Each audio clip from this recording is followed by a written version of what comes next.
టీవీలో మీ personal and business promotions కోసం కింది నెంబర్కి కాంటాక్ట్ చేయండి. Anchors dress courtesy sari house, OU colony, Shaikpet, Hyderabad.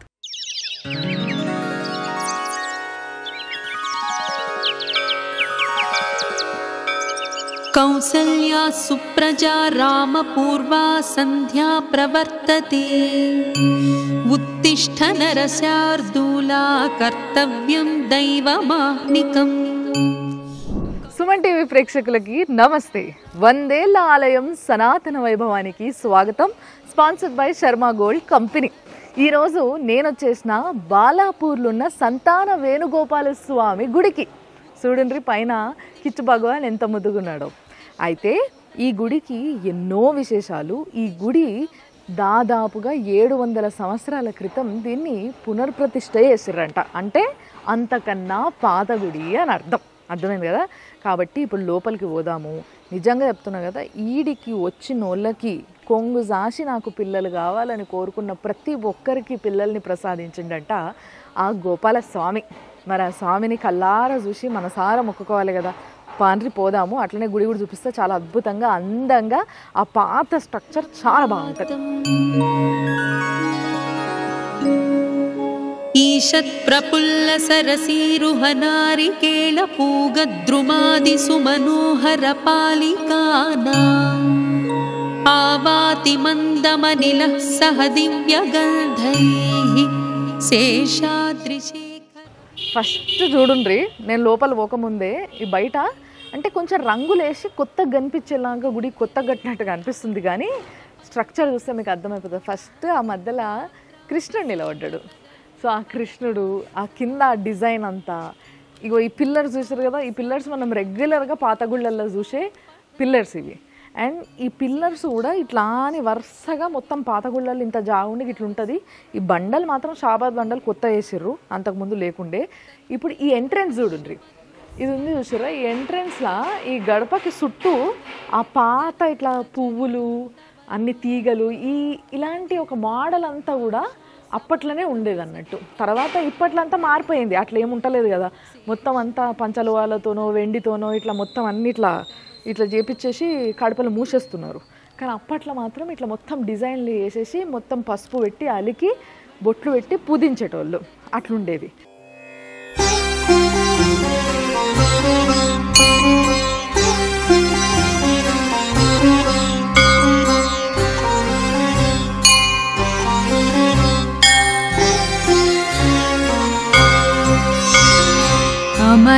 అమలకనకవర్ణం ప్రజ్వలత్ పావకాక్షం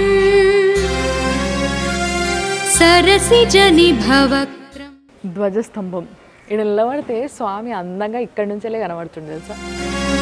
పటుతర ఘనగాత్రం కుండల. ఇది పాత ధ్వజస్తంభం, ఇది కొత్తది. అంటే ఏమో మీరు బాగా గమనించారో లేదో కానీ నేను మాత్రం బాగా గమనించిన ఏంటంటే, పాత గుళ్ళల్లో ఎందుకో ధ్వజస్తంభాలు ఒక పక్కకు ఉండేవి. లేకపోతే ఆ ధ్వజస్తంభం ఎక్కడైతే ఆ స్వామి ఫస్ట్ ఉండేనో అక్కడ ఇట్లా కడుతుండేనో ఏమో తెలియదు. ఎందుకంటే అన్ని సంవత్సరాల చరిత్ర కలిగిన గుళ్ళు కాబట్టి ఆ ఇన్ఫర్మేషన్ మనకు ఎవరికి ఇస్తలేరు ఇప్పుడు. కానీ ఇది పాత ధ్వజస్తంభం చూసారు కదా. పైన అట్లా ఏమి ఉండకుండా, లేకుంటే ఒక చిన్న ఏదన్నా ఒక స్ట్రక్చర్ ఉంటుంది అంతే, లేకుంటే అంతకన్నా ఏముండదు. ఈడ మాత్రం ఆంజనేయ స్వామి ఉన్నాడు. ఉత్తిష్ట విరజాకాంత త్రైలోక్యం. ఇది పాతది, ఇది కొత్త ధ్వజస్తంభం. సో ఇడికెళ్ళి రాగానే గుడి చుట్టూ ఒక పెద్ద రౌండ్ కొట్టేసి అంటే ప్రదక్షిణ చేసేసి లోపలికి పోవాలి. ఈడనేమో యజ్ఞాలు యాగాలు చేస్తారు. ఈడ మంచిగా లోపల కూర్చునేటందుకు నలుగురికి జాగా, ఆడ యాగం చేసేటందుకు ఆడ ఇట్లా హోమగుండం వేసారు అన్నట్టు. ఇక ఇప్పుడు చూడండి, మొత్తం విష్ణుమూర్తి అవతారాలన్నీ మీకు ఇట్లా వరుసగా చూపిస్తాను నేను ఇప్పుడు. చూడండి, ఇప్పుడు గుళ్ళ ఫస్ట్ మత్స్యావతారంతోనే కదా ఆయన అవతారాలు మొదలయ్యేది. అందుకోసమే ఫస్ట్ మత్స్యావతారం. దాని తర్వాత మన పాల సముద్రం చిలికేటందుకు ఆయనే పాపం మొత్తం బేస్ అయి కూర్చున్నాడు. ఆయన్నే ఈ కూర్మ అవతారం, విష్ణుమూర్తి యొక్క కూర్మ అవతారం. దాని తర్వాత భూమిని అట్లాని ఇట్లా కొమ్ములపైన ఎత్తిన మహావీరుడిన ఆయన్నే వరాహావతారం. మనం నెక్స్ట్ వరాహావతారం తర్వాత నారసింహావతారం. ఆయనని నమ్ముకుంటే ఎక్కడైనా నేనున్నా, ఇక్కడ అక్కడ అక్కడ ఎక్కడా లేదు, అంతటా నేనున్నా అని నిరూపించుకున్న గొప్ప రూపం, గొప్ప అవతారం అది. ఆయనే నరసింహస్వామి. దాని తర్వాత వామన అవతారం. వామనుడి రూపంలో చాలా ముద్దు ఉండేటోడంట స్వామి. అంటే పూర్వం ఆ పూర్వీకుల నుంచి మనకి ఒకరి నుంచి ఒకరికి నోటి ద్వారా పబ్లిసిటీ జరిగింది ఏంది అని అంటే, వామనుడు చాలా క్యూట్గా, ముద్దు చిన్న పిల్లోడు కదా, వామనుడు చాలా క్యూట్గా ఉండేటోడంట. కానీ బలిచక్రవర్తిని తొక్కినప్పుడు మాత్రం అసలు మహావీరుడు లెక్క కనబడేటోడంట. అంటే ఆ చిన్న పర్సనాలిటీ చిన్న కాలుతో తొక్కితే ఆయన భూమి లోపల కింద పాతాళానికి వెళ్ళిపోతాడు కదా, అట్లా. ఇంకా నెక్స్ట్ మీకు అందరికీ తెలుసు కదా పరశురాముడు. నేను మొన్న బల్కంపేట ఎల్లమ్మ గుడికి పోయినప్పుడు మీకు చెప్పినా కదా, ఆమె కడుపున పుట్టిన పరశురాముడు తల్లి కోసం ఏదైనా వేస్తాడు, తండ్రి కోసం ఏదైనా వేస్తాడు. అంతేకాకుండా చిరంజీవి. అంటే ఇప్పుడు కూడా ఏదో ఒక అవతారంలో ఎక్కడనో ఒక దగ్గర ఉండొచ్చు, మన చుట్టే తిరుగుతుండొచ్చు, సూక్ష్మ అవతారంలో చెప్పలే. దాని తర్వాత శ్రీరామచంద్రుడు. అస్సలు కొడుకంటే ఇట్లనే ఉండాలి, భర్త అంటే ఇట్లనే ఉండాలి, అన్నంటే ఇట్లనే ఉండాలి, రాజంటే ఇట్లనే ఉండాలి అని ప్రతి ఒక్కరూ కోరుకున్న అవతారమే ఆ శ్రీరామచంద్రుడు, రామ అవతారం. ఇక దాని తర్వాత బలరామ అవతారం. ఎస్, బలరాముడు అంటే ఇది ఎట్లుండే అంటే శ్రీకృష్ణుడు బలరాముడు. అంటే శ్రీకృష్ణుడి కన్నా బలరాముడు పెద్దోడు కాబట్టి కొంచెం ముందు పుట్టిండు అన్నట్టు.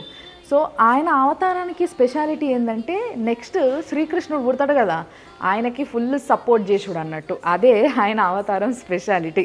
చాలా బలవంతుడు, బలశాలి. అంతేకాకుండా ఆయనకి కూడా ఈక్వల్ ప్రిఫరెన్స్ ఇచ్చిండ్రు శ్రీకృష్ణుడు పక్కనే ఉండంగా. అంటే ఆయన ఒకటే కదా అది. దాని తర్వాత నా ఫేవరెట్ శ్రీకృష్ణుడు, కృష్ణ అవతారం. సో ఈయన కన్నా ముద్దు ముద్దు మాటలు, ముద్దు ముద్దు చేష్టలు. అసలు ఏ తల్లైనా వాళ్ళ కొడుకు పుట్టినప్పటి నుంచి ఆ తల్లి ఎంతవరకు ఉంటుందో అంతవరకు ఒక్కసారైనా కన్నయ్య అని పిలుచుంటుంది. అలాంటి అవతారమే ఈ శ్రీకృష్ణుడు అవతారం. దాని తర్వాత కలికి అవతారం. ఈ అవతారాన్ని నేను మాత్రం చూడాలనుకుంటలేను, మీరెవ్వరు కూడా చూడాలని అనుకోకుండ్రు. ఎందుకంటే మొత్తం నాశనకాలం వచ్చినప్పుడు ఆయన బయటకు వస్తాడు ధర్మాన్ని స్థాపించేటందుకు. ఆ ధర్మాన్ని మనం కాపాడుకుంటే పాపం ఆయననే మనం దీవించిపోతాడు. ఆయనే ఈ కలికి భగవాన్.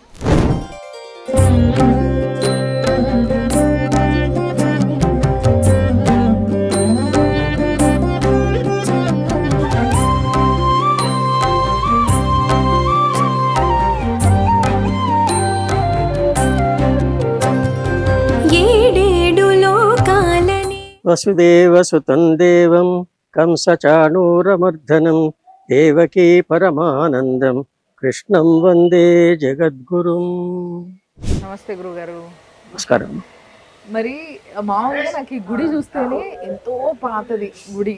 ఈ గుడికి ఎంతో గొప్ప చరిత్ర ఉంది. ఎంతో మంది ఈయన దగ్గరకు వచ్చి సంతానాన్ని పొంది ఆ సంతోషాన్ని, వాళ్ళు జీవితాంతం కావాలనుకున్న సంతోషాన్ని ఈయన ఇయ్యగలిగిండు.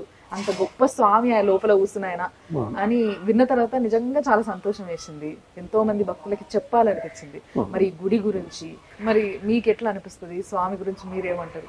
ఈ దేవాలయం దాదాపుగా పురాతన దేవాలయం అని చెప్పేసి చెప్తారు. ఇదో కాకతీయుల నాటి వంశానికి సంబంధించినటువంటి వాళ్ళు ప్రతిష్ఠ చేశారని, దాని తర్వాత మళ్ళీ పునఃప్రతిష్ఠ గావించబడింది అని చెప్తారు. సహజంగా మనం చూస్తే మనకి ఇక్కడ ఎదురుగా కనిపిస్తుంది, మనకి కోనేరు కనిపిస్తుంది. దాదాపుగా 400 సంవత్సరాల క్రితం ఉన్నటువంటి కోనేరు అది. విశ్వాసంతో ఎప్పుడైతే వచ్చి భగవంతుడు మనం ప్రార్థిస్తామో తప్పనిసరిగా మన కోరికలన్నీ కూడా నెరవేరుతాయి. అయితే మీకు మొట్టమొదటి పాదంలోనే కృష్ణం వందే జగద్గురు అనేటువంటి పదాన్ని ఉపయోగించాను కాబట్టి, జగద్గురువు అనేటువంటి మాట ఎక్కడి నుంచి వచ్చింది అని అంటే కృష్ణుడి దగ్గర నుంచి వచ్చింది తప్ప అంతకు ముందు లేదు.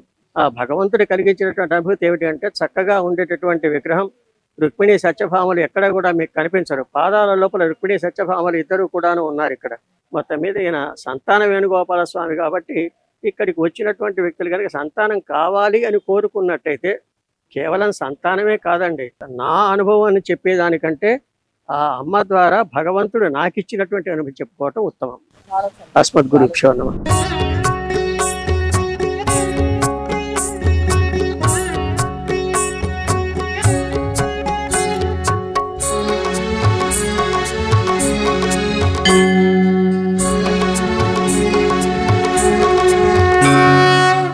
కార్యక్రమం చేసినా ఫస్ట్ ఇక్కడ టెంకాయ కొట్టేసి వెళ్తా.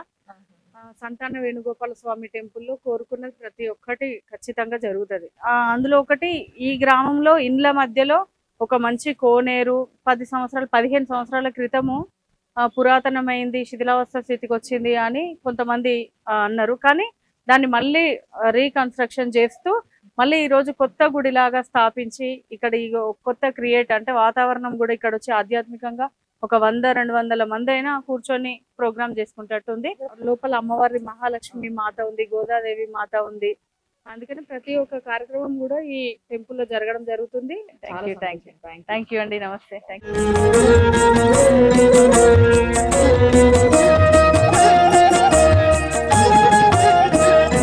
ఒక ప్రదక్షిణ వేసి వచ్చినాం కదా, ఇప్పుడు లోపల పోదాము. మీరు కల్లారా చూడొచ్చు సంతాన వేణుగోపాల స్వామిని. ఆయననే నేను చెప్పింది, ఇట్లా కొంగు జాచి పిల్లలు కావాలి స్వామి నాకు అని అడిగితే ప్రసాదించే గొప్ప భగవంతుడు ఆయన. రండి.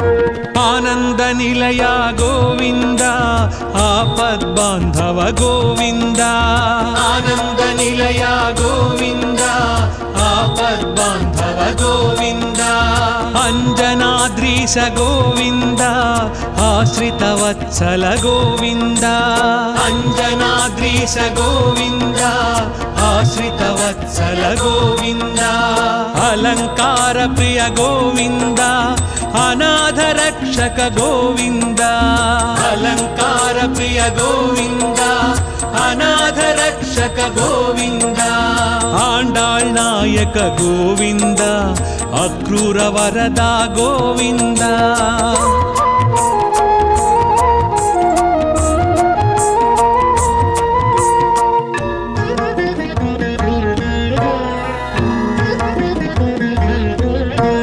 ఇష్టప్రదాయక గోవింద ఈప్సిత వరద గోవింద, ఉలూఖ నిబంధన గోవింద ఉత్తమ పురుష గోవింద, ఊర్ధ్వరేత గోవింద ఊహాతీత గోవింద, ఊర్ధ్వరేత గోవింద ఊహాతీత గోవింద, ఏడు కొండల గోవింద ఏలే ప్రభువా గోవింద.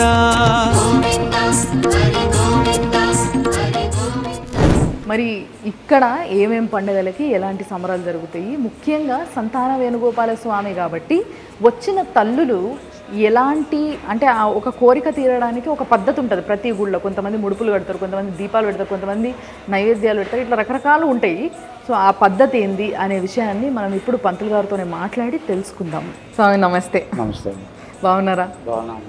మరి ఇక్కడ ఈ గుళ్ళ సంతాన వేణుగోపాల స్వామి అని పేర్లోనే ఉన్నది. చాలామంది ఎన్నో సంవత్సరాలుగా పిల్లలు లేనోళ్ళు పిల్లల కోసం ఆ స్వామిని వేడుకునేటందుకు వస్తారు. ప్రతి గుడికి ఒక పద్ధతి ఉంటుంది వేడుకునేటందుకు. అంటే వచ్చిన వాళ్ళు ముడుపులు కట్టుడు, లేకపోతే అర్చనలు చేయించుకున్నాడు, అభిషేకం చేయించుకున్నాడు, ఏదో ఒక పూజ ఒక విధానం ఉంటుంది.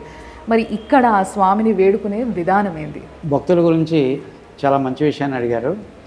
ముందుగా చెప్పాలంటే ఈ ఆలయంలో మేము చేసినవన్నీ సంతాన వేణుగోపాల స్వామి వారిగా మనం పూజించుకుంటాం.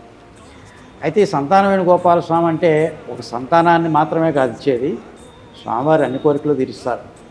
ప్రధానంగా సంతానాన్ని అనుగ్రహిస్తారు. తర్వాత అంటే వివాహం జరగకుండా ఇబ్బంది పడే వాళ్ళకి వివాహాన్ని కూడా అనుగ్రహిస్తారు. తర్వాత ఇది కృష్ణాలయం. కృష్ణాలయం అంటే సాక్షాత్తు భగవంతుడు నారాయణుడు, మన సృష్టికర్త ఎవరైతే ఉన్నారో ఆ నారాయణుడు శ్రీకృష్ణుడు. ముఖ్యంగా సంతానం గురించి ఎవరైతే పూజ చేయాలని చెప్పి అనుకుంటారో వాళ్ళకి చేసేదాన్ని శ్రీకృష్ణ వ్రతం అని చెప్పి ఒక దాన్ని చేస్తారు.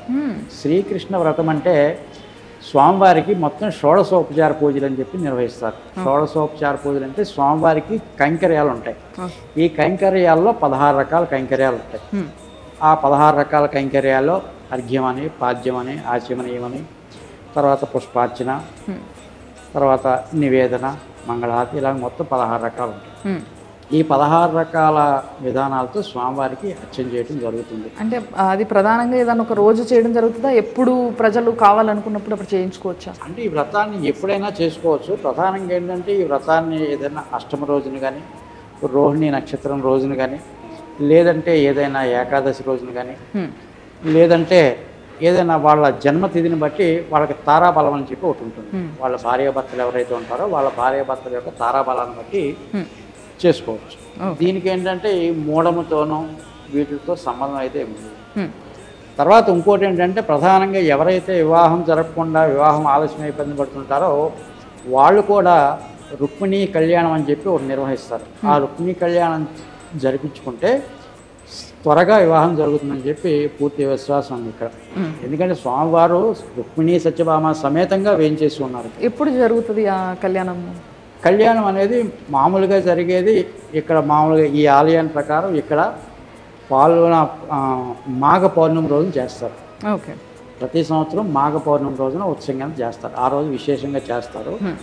కాకపోతే ఎప్పుడైనా కావాలనుకుంటే వాళ్ళు ముందుగా జరిపించుకోవచ్చు, వాళ్ళకి కావాల్సిన రోజున చేయించుకోవచ్చు. అలాగే ఏంటంటే ఈ యొక్క ఆలయంలో ప్రధానంగా కృష్ణాష్టమి జరుగుతారు. శ్రావణ మాసంలో వచ్చే కృష్ణపక్షంలో వచ్చే అష్టమి రోజున శ్రీకృష్ణుడి జనం ఆ రోజున కృష్ణాష్టమి అనేది ఉత్సవాన్ని వైభవంగా జరుపుతారు ఈ ఆలయంలో. అలాగే ప్రతి వైష్ణవాలయంలోనూ ధనుర్మాసం అనేది ప్రాముఖ్యత కలిగి ఉంటుంది. శ్రీ మహావిష్ణువుకి అతి ప్రీతికరమైనది ధనుర్మాసం. ఆ ధనుర్మాసం అనేది ఈ యొక్క ఆలయంలో కూడా చాలా వైభవంగా జరుగుతుంది. ప్రతి వైష్ణవాలయంలోనూ ధనుర్మాసం అనేది చేసి తీరాలి, దాని వైభవం ఉంటుంది. అటువంటి ధనుర్మాసం గోదామ్మవారు చేస్తారు. ఆ గోదామ్మవారు చేసేది ధనుర్మాస వ్రతం ఆచరించి ఎవరిని పొందిందంటే శ్రీకృష్ణ భగవానుడిని పొందింది. అంటే ధనుర్మాసం చేసేదే కృష్ణు గురించి. అటువంటి ధనుర్మాసం ప్రతి వైష్ణవాలయానికి ప్రధానమైనదే. అది నరసింహస్వామి ఆలయమైనా వెంకటేశ్వర స్వామి ఆలయమైనా అన్ని ఆలయాల్లో కూడా ప్రధాన. పెద్ద తిరుపతిలో కూడా దీన్ని ప్రత్యేక ఉత్సవంగా చేస్తారు. అటువంటి ధనుర్మాసం ఏంటంటే మిగతా ఆలయాల్లో జరగటం ఒక ఎత్తు అయితే శ్రీకృష్ణుడు ఆలయంలో జరగటం అనేది ఇంకా చాలా అదృష్టమైన విషయం. అవును. మరి ఎవరైతే జంట వచ్చి ఆ పూజ చేయించుకుంటారో అట్లా ఎంతోమంది చేయించుకొని ఉంటారు, ఎంతోమందికి పిల్లలు కలిగి ఉంటారు కదా, అట్లా వాళ్ళు మళ్ళీ వచ్చి మళ్ళీ మొక్కోవడము మీకు చెప్పడము ఇలాంటివి జరుగుతుంటాయి? అంటే నా అనుభవపూర్వకంగా అయితే చాలామంది సంతానం గురించి ఎవరైతే వచ్చి స్వామిని ప్రార్థించుకుని పూజ చేసుకుని వెళ్ళారో వాళ్ళలో చాలామంది సంతాన భాగ్యం కలిగింది. ఈ స్వామి అనుగ్రహం వల్ల సంతాన భాగ్యం కలిగింది. కాకపోతే ఏంటంటే వాళ్ళ కోరిక తీరిన తర్వాత భక్తులు ఆలయానికి మళ్ళీ వస్తారు. వచ్చిన తర్వాత అర్చకుడిగానే ఉంటాను కాబట్టి చెప్తారు, స్వామి ఇలా వచ్చాము, ఈ కోరిక తీర్చుకున్నాం, స్వామి దయ వల్ల. నా దయ ఏం కాదు ఇక్కడ, ఎందుకంటే ఏదైనా స్వామి దయ. నేను మధ్యవర్తిని మాత్రం అర్చకుడిని. స్వామి దయ వల్ల మా కోరిక తీరింది, మా అమ్మాయి ఏదో 3వ నెలనో 4వ నెలనో ఏదో చెప్తారు. చెప్తే మాకు సంతోషం, భగవంతుడి కోరిక సంతోషం. కానీ నిజంగా చాలా గొప్ప వరం అది. ఒక తల్లి అవ్వడం అనేది ప్రతి ఆడపిల్లకు ఉండే చిరుకాల కోరిక. అంటే ఒక్కసారి పెళ్ళైన తర్వాత ఎప్పుడెప్పుడా అని ప్రతి ఒక్కరు వెయిట్ చేస్తూ ఉంటారు. సో అలాంటి కోరికను తీర్చే స్వామి లోపల కూర్చొని చల్లగా తల్లిల కడుపులని కాపాడుతున్నాడు అని అంటే అంతకన్నా గొప్ప ఇంకేముంది? ఇది ప్రత్యక్షంగా చాలామంది కూడా వివాహం ఆలస్యమైన వాళ్ళు కూడా చాలామంది వచ్చి స్వామిని దర్శించుకొని పూజల సంగతి పక్కన పెట్టండి. పూజలు కొంతమంది చేసుకునే స్థాయి ఉండొచ్చు, చేసుకునే స్థాయి ఉండకపోవచ్చు. పూజ నువ్వు చేసుకున్నా చేసుకోకపోయినా చాలామంది వివాహం ఆలస్యమైన వాళ్ళు వచ్చి స్వామికి ఒక నమస్కారం చేసుకుని ఆయన కష్టాలు చెప్పుకుంటే వివాహం జరిగిన వాళ్ళు కూడా చాలామంది ఉన్నారు. భగవంతుడు ఎప్పుడు కూడా ధర్మానికి కట్టుబడి ఉంటాడు, సనాతన ధర్మానికి కట్టుబడి ఉంటాడు. నీ కోరిక ధర్మమైంది అయితే భగవంతుడు డెఫినెట్గా తీరుస్తాడు. కోరుకో, తప్పులేదు, కానీ ధర్మబద్ధంగా కోరు. Correct, 100% correct. అందులో డౌట్ లేదు. నిజం 100% మీరు చెప్పింది వాస్తవం. అది మాత్రం అంటే చాలామందికి కోరుకోవడం కూడా తెలియదు. వాళ్ళకి స్వామి చెప్పినట్టుగా కోరుకునే కోరికల ధర్మం ఉంటే ఆయనైనా తలొంచాల్సిందే ఆ కోరిక తీర్చేటందుకు. నిజంగా చాలా మంచి మాట చెప్పారు, చాలా సంతోషం. Thank you. జై శ్రీమన్నారాయణ.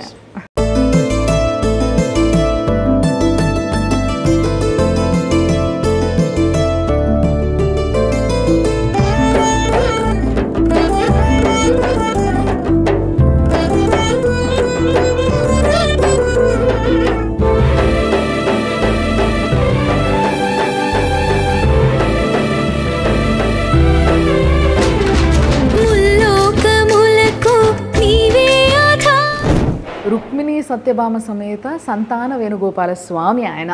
అంటే ఇట్లా తిరిగి చూస్తే బాగా గమనించండి, ఆ వేణుగోపాల స్వామి విగ్రహానికి పాదాల దగ్గర ఇటువైపు ఇటువైపు రెండు వైపులా అమ్మవార్లు ఉన్నారు. ఒకరు సత్యభామ, ఒకరు రుక్మిణీదేవి.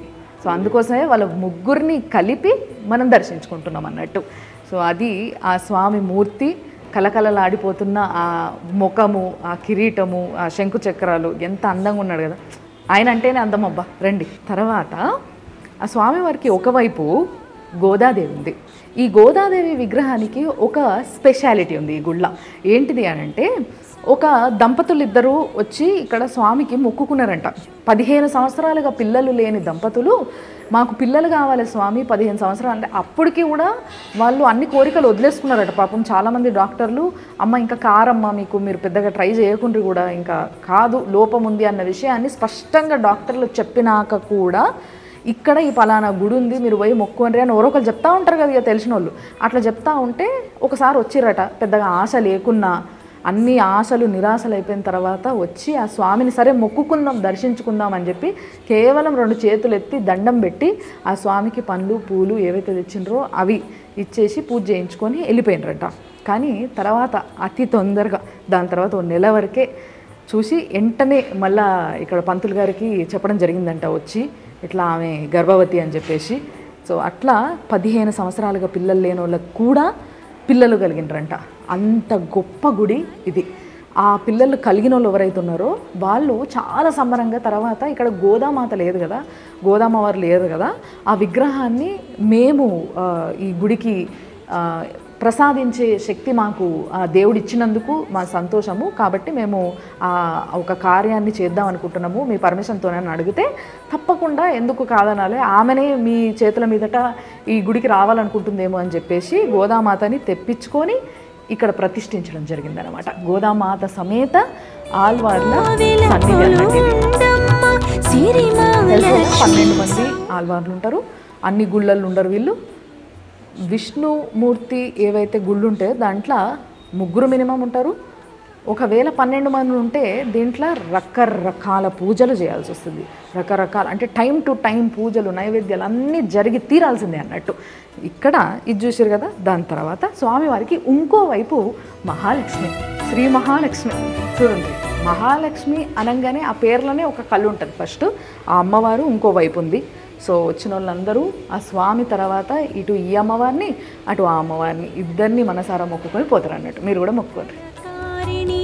తపమే మగువకు జీవన దీక్ష నియమముతో నీ కథలే ప్రియముగాలించి పావనమౌ హృదయముతో.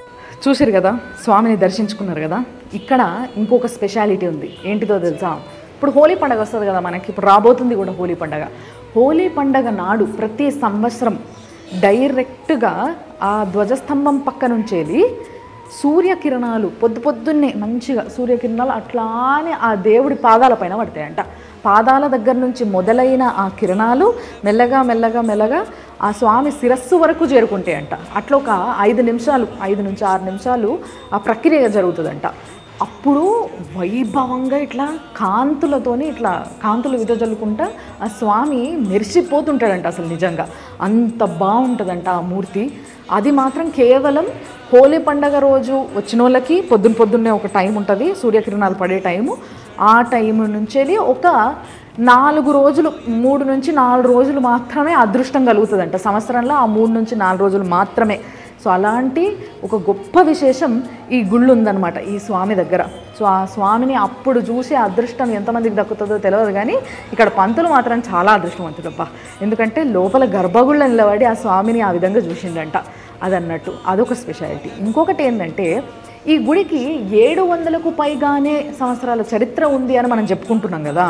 అయితే ఏం జరిగిందంట అంటే, ఇక్కడ ఈ పలానా జాగల్నే ఒక రైతు కుటుంబం ఉండేదట. ఆ రైతు కుటుంబంలో ఆ వ్యక్తికి కొన్ని ఆవులు అంటే కొన్ని గోమాతల్ని సేవించుకునేటోడంట ఆయన. ఆవులు దూడలు ఇవన్నీ ఉండేవట ఆయన దగ్గర.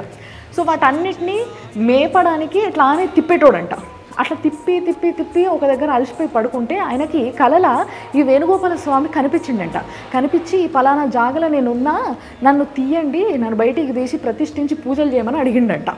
అడిగితే అవునా సరే అని చెప్పేసి నిజమేనా కాదా ఈ కళ అని చెప్పి చూసుకోవడానికి ఆయన పేరు కూడా, ఎవరైతే ఆ రైతుకి కళలో స్వామి వచ్చిండో ఆయన పేరు కూడా గోపాల్ అంట. ఆయన వచ్చి చూస్తే నిజంగానే తవ్విన తర్వాత ఆ తవ్విన దగ్గర లోపల ఒక డబ్బాలో ఆ స్వామి ఉన్నాడంట. సో తీసిర్రట. తీసి తర్వాత ఆయనకి ఏం చేయాలి, ఎవరికి చెప్పాలి, ఏం చేయాలో ఏం అర్థం కాక వెంటనే ఆ డబ్బాలనే మళ్ళీ స్వామిని పెట్టి ఒక పక్కకు పెట్టేసిండంట.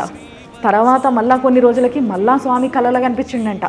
నన్ను తీయి, నన్ను ప్రతిష్ఠించు, అది నీతోనే అవుతుంది, నువ్వు ప్రతిష్ఠిస్తే నాకు పూజలకి జరుగుతాయి అని చెప్పేసి స్వామే స్వయాన ఆయన నోటితోని ఆయన చెప్పిన పదాలు అన్నట్టు అవన్నీ. ఆయనంతలా ఆయన మన కోసం మనందరికీ ఆయన దీవెనలు ఇవ్వడానికి, ఆయన కరుణ చూయించడానికి వచ్చి ఇక్కడ వెలిసిండు అన్నట్టు. సో దాని తర్వాత ఆ గోపాల్ అనే రైతు వెంటనే అందరినీ పిలిపించి, ఎవరెవరితో నా పని అవుతుందో పంతుల్ని అందరినీ పిలిపించి ఇంకా స్వామిని ఇక్కడ ప్రతిష్ఠించడం జరిగింది. ఆ విధంగా వెలిసిందే ఈ మందిరం. ఈ మందిరాన్ని కాకతీయులు మళ్ళా కన్స్ట్రక్ట్ చేశారు అన్నట్టు. అంటే మొత్తం శిథిలావస్థకు చేరుకుంటే దాన్ని 700 సంవత్సరాల క్రితం మళ్ళా మొత్తం కూడా పునర్స్థాపితం చేశారు అన్నట్టు. అది ఈ గుడి యొక్క చరిత్ర. కాబట్టి ఎక్కడున్నా పిల్లలు కావాలనుకునేటోళ్ళు, ముఖ్యంగా పెళ్ళి కావాలనుకునేటోళ్ళు కూడా తప్పకుండా ఈ స్వామి దగ్గరకు వచ్చి చేయించుకోగలిగితే, ఇందాక మన పంతులు గారితో మాట్లాడితే చెప్పిండ్రు నాకు ఏంది అని అంటే శ్రీకృష్ణ వ్రతం అని చేస్తారంట. సో అది చేయించుకున్నా పర్లేదు, చేయించుకునే శక్తి లేకపోతే మనసారా వచ్చి ఆ స్వామిని 2 చేతులు ఎత్తి దండం పెట్టి మీ కోరికని కోరుకుంటే, మీ కోరికల న్యాయము ధర్మము ఉంటే తప్పకుండా ఆ స్వామి నెరవేరుస్తాడు. అది ఆ స్వామి యొక్క గొప్పతనం. తిరుమలవాస గోవింద, శ్రీ వెంకటేశ గోవింద, గోవింద హరి గోవింద, గోవింద హరి గోవింద, గోవింద హరి గోవింద, హరి గోవింద, హరి గోవింద, గోవింద హరి గోవింద, హరి గోవింద, హరి గోవింద, గోవింద హరి గోవింద, హరి గోవింద, హరి గోవింద, గోవింద హరి గోవింద, హరి గోవింద, హరి గోవింద. చూశారు కదా, ఇది ఆ స్వామి గొప్పతనము, ఆ స్వామి గుడి, ఆ విశేషాలన్నీ మీకు మంచిగా చేరినాయి కదా. కాబట్టి మీరు ఎక్కడున్నా కూడా ఈ స్వామి దగ్గరికి రావాలంటే మీ గూగుల్ మ్యాప్స్లో ఖాళీ బాలాపూర్ సంతాన వేణుగోపాల స్వామి అని పెట్టుకుంటే మీకు లొకేషన్ వచ్చేస్తుంది. ఆ విధంగా మీరు అందరూ కూడా ఇడికి రావచ్చు అన్నట్టు. చూసారు కదా, సుమన్ టీవీలో మీరు చూస్తూనే ఉండండి. 100 ఏళ్ల ఆలయం సనాతన వైభవం, sponsored by Sharma gold company. Anchors dress కటసి sari house, OU colony, Shaikpet, Hyderabad.